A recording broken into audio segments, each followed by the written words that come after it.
Campbell, Governor Creighton, members of this committee. My name is Sherry Sylvester, and I'm a distinguished senior fellow at the Texas Public Policy Foundation. I'm speaking in support of Senate Bill 37. Since the passage of Senate Bill 17 last session, the strongest anti-DEI legislation in the country, if you saw this morning, California has just followed our model and moved diversity statements away from their hiring. Just announced this morning. That had ended many policies that had divided our campuses, hampering the free expression of many students. Senate Bill 37 is the next critical step to ensure that our universities are engaging Texas students to succeed whatever their goals may be. I want to talk about two aspects of the bill: the establishment of the General Education Review Committee and clarification of the role of faculty senates and councils. When I was here last fall, I told you the course catalog at the University of Texas includes over 400 classes with the word gender in the title. 200 have race in the title, 175 have identity in the title. To show the lack of balance, the Federalist Papers and the Declaration of Independence both appear less than 10 times in course titles. There were no classes with Abraham Lincoln in the title. What is even more concerning than the proliferation of these classes is when they are used as a substitute for a foundational and fundamental course. For example, a class entitled Numbering Race or Measuring Inequality can be used to fulfill a core mathematic requirement like differential calculus or statistical literacy. At the University of Houston, all liberal arts students must have 3 credit hours in a diversity course. At Tech, it's called multicultural. But diversity is not the actual focus of these courses.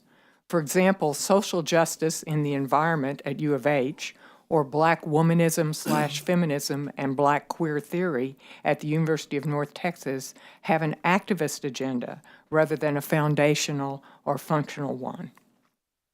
Senate Bill 37 expands the curriculum review process to include industry leaders who work outside academics and will ensure that the general education courses that students are required to take are focused on both their professional and civic skills, what they will need to prosper in the work world and their lives after graduation.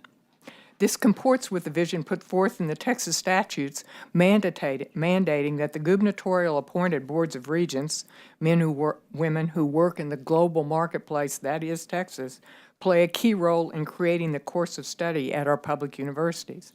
That's the model. Over the last couple of years, it's been clear that there are a number of misperceptions about the role of boards of regents on our campuses. After the Board of Regents overruled the faculty at Texas A&M last year and moved forward with ending 52 programs that were not producing graduates of any degrees of value, one faculty member actually asked, "Who does the Board of Regents think they are?" A gender studies faculty member at A&M insisted the Board of Regents did not have the authority to cancel an LGBTQ program. After being overridden by a dean, the provost, and ultimately the regents, she adamantly proclaimed that, quote, faculty are the final say on all majors and have complete oversight of the curriculum. Similarly, the UT's Curriculum Changes Committee describes itself as the gatekeeper for all changes to the undergraduate curriculum. Senate Bill 37 will clarify and bring transparency to this process. Faculty senates and councils also frequently act as if the authority goes even beyond curriculum. After a plan to circumvent the A&M Board of Regents and hire a new journalism school head without regent review, a statement from the faculty senate, quote, decried the appearance of outside influence in the hiring and promotion of faculty.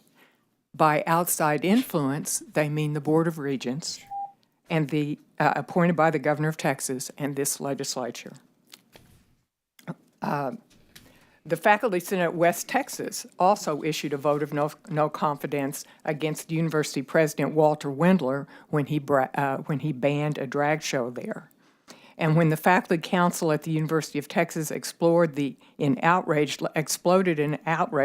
last year in response to the implementation of Senate Bill 17 and the handling of pro-Hamas protesters on campus, a vote of no confidence ensued there.